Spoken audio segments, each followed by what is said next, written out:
Good morning and welcome, everyone.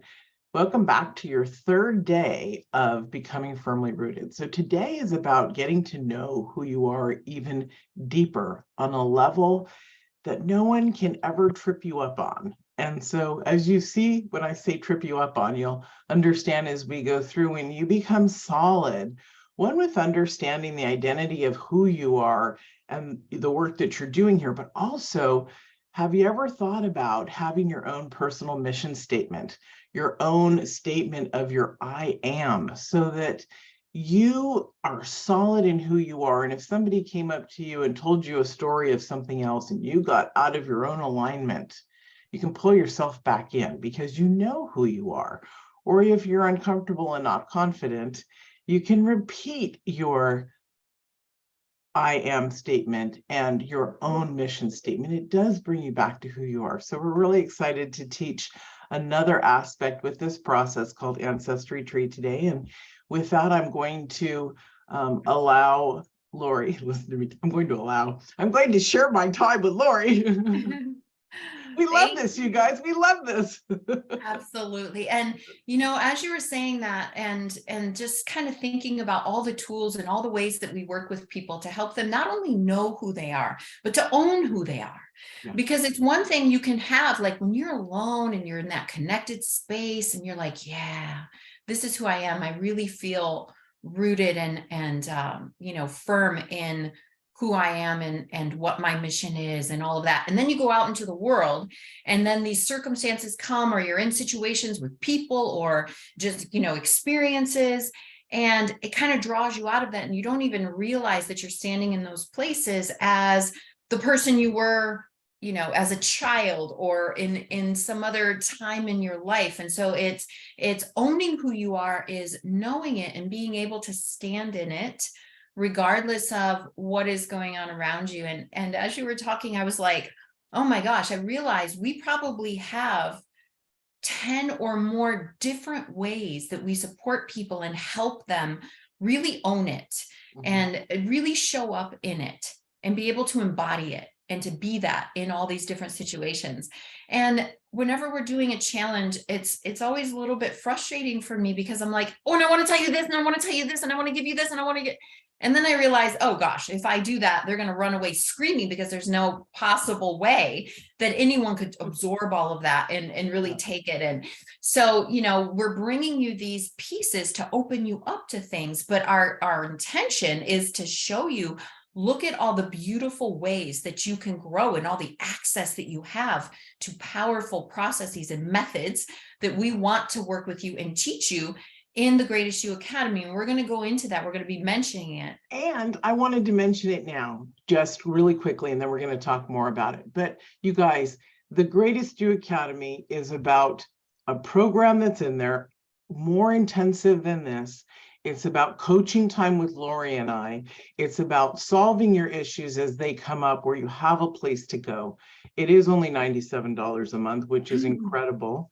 And so we're going to move on to the rest of the topic. But remember, this is why Lori and I are both coaches on our own, and we came together to create this for our communities together. We thought together we could build a space that we could house and support people. So think about that for yourself, because it is there. Okay, sorry. Yeah. And I was like, I want to say something. Yeah. And we say it now because I know, from my own personal experience, sometimes I participate in things and it opens up, wow, I can see I have some clarity around this area in my life that would be really powerful to work with. But because I don't have the tools, because I don't know how I would go about it, I shut it down. Yeah. So yeah, I mean, maybe that's not so important after all, because we need to know and have that sense of security that there's a way, that there's a path. I may not know exactly what it looks like or how I'm going to do it, but when I know that there's, guidance and support, then I can lean into it a little bit more. So you're going to get a lot out of these 7 days if you show up, if you're doing the integration work. But if your heart is telling you, yes, there is more here, this feels right. Just like Mia was saying yesterday, something in her, and I've had the same thing, said, I don't know what's going on. I don't know what it'll look like, but I know that this is for me, that this is the way. So just keep that in mind, that you have support beyond this. And also you have support because we're offering time with every single one of you that is here in the challenge so that we can help make sure that you're feeling supported in this work that we're giving you right here, and letting you, explore how you can really get the most out of whatever is on your heart. The reason that you came here, make sure that you leave here with a piece of that. So book your accelerated call with us, and let's get into day 3. But I want to share one more quick thing. Yeah. You guys, this is really important to know. We all go through ups and downs. This morning, after traveling on Tuesday and coming back to the Pacific Northwest with only 7 hours of daylight, I just was really out of it. And I reached out to Lori this morning. And this is why we do what we do, because it's implemented into us. And the moment we recognize, like I did, I woke up at 5 this morning. I went, wait a minute, something's off. I'm out of alignment. I'm feeling this way. So I reached out to my support person, which is Lori. We all create that. We explain how to do that in the academy to build your community. But it's really important. So becoming firmly rooted, as Lori said to me, it's not a mistake, Mia, that we chose becoming firmly rooted, because we do feel we're firmly rooted, but we can get swayed by the winds that we talked about yesterday, like nature, and then we have to ground and reroute. So I just want to share that even Lori and I have moments where we go off and then we come right back. But that's the point, guys. It's about coming right back to center. Yeah, because we're never going to control everything in our environment. We don't need to. How boring would that be, right? But when we feel firmly rooted and we recognize it, ooh, I'm leaning a little right. And how do I get straight again? And that's where you feel so empowered and so safe and secure, right? Awesome. So today, like Mia said, it's getting to know who you are on a deeper level, which means owning it, right? Really owning it. It's one thing to have the sense of who you are, and it's another thing to be able to go out and really embody that and act from that place every single day, every single situation, no matter what. We spend so much time in life, like we were talking about, to be what everyone else needs us to be in order to fit in order to please, in order to gain love and approval, to be enough, to feel valid, right? And we do all of this because we want to feel safe and secure and to be happy, right? That's why we do all those things. But the reality is that this type of thinking and giving your sense of safety and validity over to other things, like we've been talking about this week, actually makes us feel more insecure. It makes us feel more ungrounded, more unrooted, miserable at times, because we really don't have any control. We think we do, right? But it's illusionary control, because when you put it in the hands of something else, you can't control the economy. You can't control another person. You can't control, the weather. If a tornado comes. Yes, we can. Right. And so if you really want to become that firmly rooted, grounded person who knows who they are, who owns who they are, who shows up in life as who they are, and have that sense of safety and security, then you have to take it back. You have to bring it back under your control so that you recognize, I get to be whoever I want to be in every situation. And that's where I get my sense of safety. It is a very scary thing to have to always be acting in a certain way, or to have to change ourselves or change our circumstances, right, in order to be okay. Gosh, can you imagine all of the energy that we've all put into that every single day? What's left for creating and living as an expression of your gifts if all the time you're trying to navigate and manage and control and be who you need to be and all of that, right? What ends up happening is that we lose connection with ourselves, right, and our power. And in that place, if you're not acting as yourself and you're trying to be in relationship with somebody, they can't connect with you and you can't connect with them, because you're not showing up as your true self. They can only connect to the part of you that's being shown, that's being offered. And so whatever you're holding back, they can't connect with. So they don't really feel connected to you, and you, that whole part of you that you're holding back, that's not there, is not receiving whatever they're giving. So in your relationships, you can't have those incredible, intimate, connected relationships unless you're actually showing up as who you are. In your work, if you're holding back, or if you're acting in a way, oh, I really need to, act this way because I'm so afraid of losing my job or not being, the A number one or whatever, you're acting from a place that is not your true expression. And so you're not going to flourish. It's so that what we're teaching you is, when you are deeply connected to your truth and you act from that place, you're authentic, you're open, you're alive, people feel connected to you. And even though there may be, sometimes there may be people who are just not good matches with us, and that's okay. I'm not saying everyone's going to love you to the fullest, but you get to experience those incredible connected relationships, and you get to live a life that is inspired. You're out there. I'm like, yes, I'm loving what I'm doing today. This is what I was put here to do. I'm fulfilling my mission, right? That kind of feeling when you own who you are. And so you get to feel good about your contribution to the world, right? And your life has meaning, it has purpose. You wake up and you're like, yes, this is my life. This is what I get to have and do today. The birds, the song of the birds is so sweet. And you look outside, whether it's gray or sunny, you're like, wow, this is such a beautiful place to be. Not that you can't have a moment where you're like, it's not blissed out of your mind every single second, but the vast majority of your time is spent in this contentment. And there's no anxiety here. There's no worry. There's no, limitation. When you feel that sense of, oh, I want something I don't have, it's not, oh, I want something I don't have. It's like, awesome. I know now what's on my heart. I'm going to go create it. It's just a whole different way of living and being in this firmly rooted place. Today's exercise, we're gonna really explore that story, that mission, right, and get some clarity. And I love this exercise. Mia introduced it to me years ago, and I'm gonna admit, because I did this with almost every exercise ever that I read in a book or someone gave me, I was like, all right, I really think this is kind of silly, but okay, I'll do it. And by this time, thankfully, I was actually doing it, because I had done enough to see, like, even that was just a silly voice that was, not open to growth.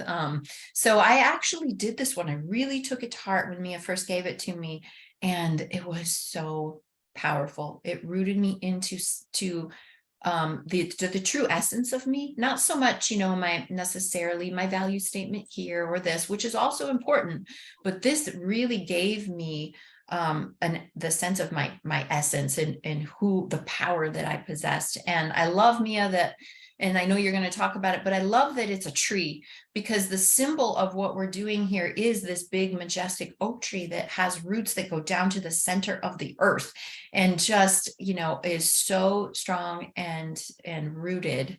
And so this exercise was just absolute perfection for this challenge. So with that, I'm going to hand it over to you to explain. Remember, this is in your integration workbook, so don't feel like, oh my gosh, I gotta, write it all down and get all the details here. It's very well laid out and spelled out step by step in the workbook. So Mia, tell us about this incredible ancestral tree exercise. Yeah. This particular exercise I shared early on. I became a coach in 2009. Did other coaching before, but really focused on coaching. And so I presented it to some of my students who were psychology students and teachers at Chico State. And they were like, we need this as a program. This is just too amazing. Yes. So understand that the simplicity allows you to go into the depth of who you are without fear. And I loved how Lori said, a lot of times we get triggered or we get moved like, it's too silly for me, or it's this or that. And also, if you've done any form of transformational work, and I'm talking about hardcore, like WorldWorks or Landmark or something like that. I'm not crazy about that kind of teaching because it's not taught in love. It's taught more in aggression to shake you out of your space of being. But they always teach you, not in this way at all, but you have to come up with your I am statement. And so I, had done this first. And so when I had done transformational work, I was like, this is really ridiculous. How are these people going to do it? But I couldn't teach it because I was a student, right? So I continued to teach it in coaching and clients. So it's simple and it's beautiful and it's all about you. So you can take 4 pieces of paper, and the first one, do a column, like 3 columns. And the first part is your youth. And you're supposed to take the greatness of who you are. Were you a good student? I'm going to reflect back on my life because it's going to allow me to pull things out. So on my tree, I put, I got an award in the 3rd grade for being a more or less a conscientious friend. I took care of kids that were getting beat up on the playground. I was tiny, but I'd get in the way and people would be like, well, they're Mexican, and they would be all crazy with them. I was raised in California and LA. And I would get in their way and I'm like, what are you doing? This isn't nice. They don't deserve this. And then they're like, well, they're Mexican. I'm like, I'm Mexican. My name is Signs. What do you think? And they're like, no, you're too white. Turns out I found out later on that I have a different daddy, but it doesn't matter. I was raised to protect others. So I got an award for that. So that went on my side. I was not a great student, but I loved to learn. So the learning ability is not actually how I comprehended as a child because there was dysfunction in my home about learning. So I put a good learner because I loved that. I was intelligent, but I wasn't told I was until a psychiatrist told my mom that I was gifted and getting out of my schoolwork. So that went on there about being intelligent. I took all the things that I felt were really good for me and made me feel good about my youth, being a good friend, happy, passionate, things like that, athletic. And then you take in the next column your adult self and you write down all the things, the good accolades that you've done as an adult. And that's really powerful because then you take the 3rd column and you compare your adult to your child self. And you pull those things that you were in both off into that column there. And this is truly who you are. Think back on what it was like to play when you were a child. Did you have passion? Did you have grace? Were you a dancer? Did you have voice? Did you have adventurism? Think about all the areas, because you may be thinking, I wish I had this or that in my life. But then when you dig in, you realize that is who I am. I lacked nothing. And then you take on the 4th column, you take your ancestors. You think about, and if you're a woman, you should choose a woman. And if you're a man, then you choose male. And so I wrote down about my metaphysical grandma, my actual maternal grandmother, who was still alive at the time, and how she was an amazing practitioner, metaphysical practitioner, how she supported and helped people. She was actually, her story was, in the 60s, when I was a little girl and well, I was raised in the 70s, but in the 70s, she was superintendent of a huge church for the children, for Sunday school. She was a lecturer, so she traveled around the country talking about God and the relationship to man. She was a teacher of metaphysics. She was a practitioner, and she had all these clients, and she had her own. This is what blows me away. My grandfather was so cool. She had her own office outside of the home in Santa Monica on 2nd Street. The place is still there above a hearing aid store. So 50 years later, 40 years later, it's still there. And I was just really proud of her. So I wrote that out. And then the next one that I chose was a great-great-grandmother who settled the town of Van Nuys, California. And that's a really big town in the San Fernando Valley. And so it goes that our family had left. And I have students that actually dig in and read family books about their ancestors. I'm like, you don't really have to do that. And they're like, but I want to. So know the history of what you're seeking. And I'll share with you if you were adopted and or if you're not inspired. That comes next. So with this grandmother, great-great-grandmother, we had been Spanish Jews in the family, and during the Inquisition, our family left and they went to the Basque area and then over to Portugal and sailed down to Brazil. This took a couple hundred years, made their way up to what is Sonora, Arizona today, which was Mexico at the time. They had a big hacienda, and she fell in love with a Yaqui Indian. And he rode through. I remember always hearing my dad tell me that he rode through, picked her up on the back of the horse, and off they went. And so she never returned home until her husband died, and she brought her children. But the family had died. Her parents had died, and she found out that her brother had a Spanish land grant in California. So she went there and she created all this stuff: a store, a stagecoach stop, schools. It was incredible that this single woman, because her husband had died, with her children, created history. I'm very proud of that. You can also take, if you don't have that in your lineage, or you don't feel that you have that in your lineage, take a historical character, person in real life that actually you resonate with. Why? Because you resonate with that state of being. It is who you are. One of the people that I also grabbed, because I took through my two grandmothers and a historical figure, I took Cleopatra, and I wrote in my who am I part of that story. I wrote out who she was, what I admired about her, and all that. So you've got these little paragraphs of your story.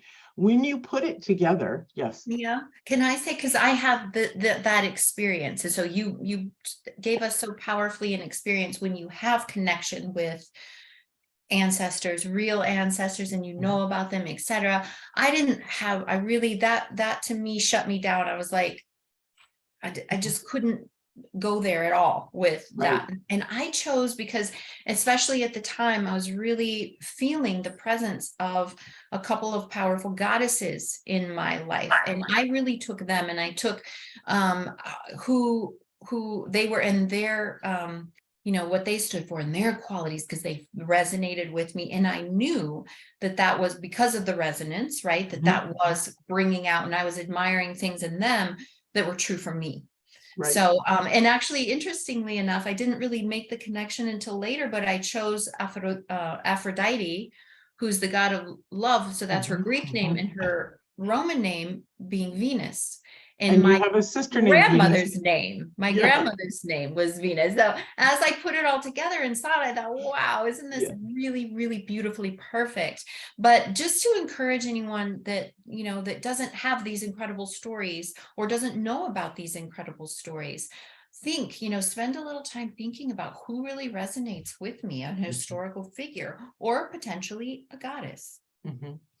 It's really beautiful, because there are a lot of people. So it's different, as Lori's sharing the depth of it. It's different when we work one-on-one, when I work one-on-one with a client. So in the group, we're sharing the information quickly. We can't say, and this is a quick view into it, but it's powerful. You could take this after you do this and reignite yourself over and over again. This is why we write this up. So we have it written down so we can review it, put it in your underwear drawer or your lingerie drawer. Keep it with you until it becomes who you are. Being adopted and not knowing your family history isn't the case. You can even choose your adopted family, because as it turns out, my father, my daddy, is not my biological father, but yet those who see beyond, I feel beyond, and I see through my feelings as a channeler and as an oracle. But those who actually can see always tell me that my room behind me is packed with indigenous. And yes, my dad's family were Yaqui Indian, because they did, remember the man that came through and took my great-great-grandmother? He was Yaqui. And Yaqui is, their religion is the Toltec, which is the Four Agreements, the same stuff. So it's spiritual. They're here. They're me. I'm not the bloodline, apparently, but I am family. So this is the pulled you in. That's right. This is the power of who we are. We don't have to necessarily be blood to these people, these beings. That's why we take historical figures. So use your adopted family if you were adopted. If you have a neighbor growing up or a mentor that inspired you greatly, utilize that, right? Because it's the heart that you're opening up, everybody. It's not about specifically, oh, they're not related to me DNA wise. It doesn't matter. Yeah. We're opening your heart, we're opening you up to the truth of who you are. Your greatness lies within you, and you're excavating it as a scientist. And so this is the beautiful part. So then the next step after that, after you have your childhood, your adult, your combination, oh, these two I carried into my adulthood. That's truly who I am. That goes in the third column, right? And then you keep bringing those two into your third column. Then you have the part about your family history that you've created. So on another piece of paper, on say, this is an art project too. You don't have to get really technical, or you can. It depends. I have people who draw canvases with this, and some who just do it on little pieces of paper. It's about the depth of how you learn. It doesn't matter, do the work. So you're going to draw a tree. You know, Lori talked about that oak tree, and that is the beautiful framework for being able to put the vastness in. So in the leaves is where you're going to put in your childhood information. And so you can actually write it on the branches, or you can do leaves and draw an arrow or a line and write it outside so that it's all above the tree. In the trunk is about your adultness, how you're growing in, how you grew into yourself, the love, the friendship, the intelligence, all of that goes inside the tree. The roots are your ancestors. And of course, you're not going to be able to get your story written all down there. So put their names in the roots, but draw the roots. And so as you see this, you become it. And so for me, it was I'm a courageous, passionate, intelligent woman. Things that I knew I was passionate because people told me my whole life. They used to say, we can see it in your eyes. When I was a little girl at church, they'd be like, you have so much passion in you. And I learned to be courageous over my lifetime. The intelligence part, I wavered on because my mother told me there was something wrong with me because I wasn't doing my schoolwork, and I was going to go to a psychiatrist in a special school like my cousin.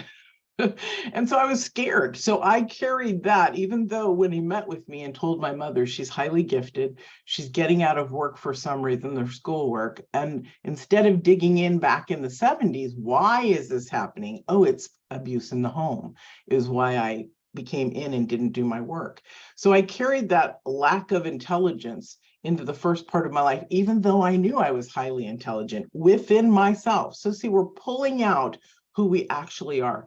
Nobody can tell me anymore that I'm not courageous, I'm not passionate, and I'm not intelligent. I mean, literally, that is who I am. My mission statement from the ancestral history that I wrote out, it's about who you truly are and why. I know I am a solid metaphysician. I learned it from my grandmother. I practiced it. I started going over, I started having healings when I was 4 and 5 and 6 and working with my grandmother on my own stuff. I had buck teeth that were straight out, and we healed them without braces. These are things that I cherish about me, that I take forward in my life. So create that mission statement, who you are and what you want to do. For me, I know that the path that Lori and I teach, where we bring in the nervous system and this emotional intelligence work and the spiritual side to create a body, mind, and spirit in perfect harmony, is the way that humanity will shift and change. I know that. That's my mission statement. That's my life. So know who you are, so that at any moment, like when I called Lori this morning and I was having a moment of, ooh, and she talked me through it or showed me stuff, I went right back to who I am. So this is a very powerful exercise for you. Yeah. Do what you can do in the 24 hours so that you're feeling on track. Yeah. And then, as Lori and I will tell you at the end of the week, because we've given you a lot of work, you can go back through the pieces that you want to expound upon so that you continue to grow you. Yeah. Don't do what I used to do, what so many of our clients do, which is, oh, this, I could see this is a big project. There's so much I can do. I'm going to wait until I have this great big block of time to sit with it before I start or do anything. And literally that big block of time will probably never come, or you need to, chunk it down, whatever. Just like Mia said, do what you can in the 24 hours and open yourself up to it. This is not something that has to be done, right, complete by you. We are always learning another piece and gathering, ooh, that is me, and refining it and making that tree more and more and more beautiful as it grows. So this is the start of something really incredible. Do not hold yourself back and wait to start on it. Do 5 minutes if that's all you have. Of course, we'd love, right? You'll get so much more out of it the more you spend, but don't let that be a reason not to get something out of it. And even those 5 or 10 minutes that you take or you feel you have, guess what's happening? You're starting to build new patterns in your brain of who you possibly could be. So you're going to be thinking about it, even in your dream state, as you're driving, as you're cooking. You might start to think about stuff. Yep. Yeah. And you grow your space. So as you first do the work to understand what it is and start to put it into play, your little pieces here and there, allow the time to continue with you to think about more and more as you go along over the next several days. Yeah. Do take those, even if it's only 10 minutes, take that time. And I have to say this, sorry guys, but this is coming up. Isn't that sad that you only allow yourself 10 minutes? Yeah. That is a not worthy enough, I am not enough statement about yourself. Yes. Because if you felt that you were worthy enough, you would dig in as deep as you can. And I have to say that because I'm a lovey-dovey coach, lovey-dovey teacher, but there are times when we have to get serious about who we are. And I've seen just too many people take the work and then just put it over here. Like Lori said, I don't have time, and put it over here. And Lori and I may be your favorite teachers, but it doesn't matter if you don't do the work and you don't make that evidence in your own experience possible. Yeah. Yeah. We don't have the answers. You do. We Comes have from you. the things, right, that will open you up to the answers, Tools. but that's the part that you have to meet us. So I know we're kind of going over a little bit today. So let me just wrap us up by reminding us that we want to know, we want to hear your mission statement. We want to hear 3 words that you really feel embody you, like Mia was saying for her, with the intelligence and the passion and the courage. So please post in the Facebook group, reach out, let us know, email us back if you want to, but we come to this place because we want to work with you. We want to be interactive with you. So please do that, not only for yourself, because it is for you, but do that for us, because that's what, that's our fuel, is like, awesome, Allison, she got something out of that. She found these 3 words. Yes, I can't wait. When I get up tomorrow, I'm excited for what Dana will tell me, what Sandy's going to tell me, what Lana's going to tell me, what Anna's going to tell me. This is what gives us, the wind under our wings, is the interaction with you, and knowing that, all right, we're making a difference. They're seeing that in themselves. And so we want it for you, because it is important for you to connect and to get the support. We're commenting in the Facebook group. We're there with you. Others are seeing you and saying, wow, that was a really insightful thing. Even if they don't write back, they're seeing it, and there's something, you're moving something in somebody else. So do it for you, do it for the others in our community, do it for us, but please do it. Get in the Facebook group, respond to an email, let us know. Let's build this energy together. And again, with the call I mentioned earlier, the calls are about you. It's about directing you. It's about you showing up. Just you booking that call is another way that you're showing up for yourself, and showing that you really want to experience growth and become firmly rooted. Every step you take, showing up on this call, congratulations for being here. Truly, that is not a small thing. You are, if we had a list right now of, here's 100 things I can do to become firmly rooted, you are checking off those boxes. You are here, you're listening, you're going to take this work, you're going to book your call, you're going to post or respond to an email. You're going to, all of these things, check, check, check, check, check. And as you're doing them, you're getting closer and closer and closer to becoming that majestic oak in your life. So congratulations. Let's keep that going, reaching and just doing the next thing that comes to you. Do it, follow through, and you will be where you want to be. Everybody, everything moves much quicker in your life because I'm going to just quickly say there's so most people who follow our work are also spiritually inclined. Not everybody, but a lot of them. So there's what we call living in the 3D world. This is our 3D world. And in the spiritual sense, we talk about elevating into 5D, which means that you're in your alpha state. You're ahead a few seconds of everything. And so you want to feel that sense of life force within you moving. These processes that we show you, getting to know who you are, actually elevates you spiritually as well. Why? Because you're getting rid of the crap that was layered into you in your childhood or in young adults. Until you said no more, you're getting rid of all of that. And it is residually there. So do this for you, and it becomes easier and quicker and more spontaneous for you to do it. Yes. Don't worry if you're doing this exercise right. If you're doing it, you're doing it right. That's right. That's so great, Lori. Yes. If it will come through you in the way that it needs to. We get that a lot, people are like, oh, I'm not sure if I did it right. I'm not. Of course you did. It came through you the way it needed to. And so take this and I can't wait to hear about how it goes for you guys. Please let us know and whatever questions you have. So with that, we'll send you off to figure out right now, if you don't have time right now to start, and that's okay, but figure out right now, where in my day to day am I going to gift myself with this time to really honor myself and further own who I really am. Yeah, thank you so much. And are there any questions about the homework? Okay. Awesome. If they come up later, we are here. Post them in the Facebook group, because if you're wondering, someone is either wondering or will be wondering soon. So yeah, so ask the questions, please. And I commend all of you amazing people who have already posted in there on your own, just like, wow, I'm here. So thank you so much for that. Yeah. All right. I'm going to turn off the recording then. Okay.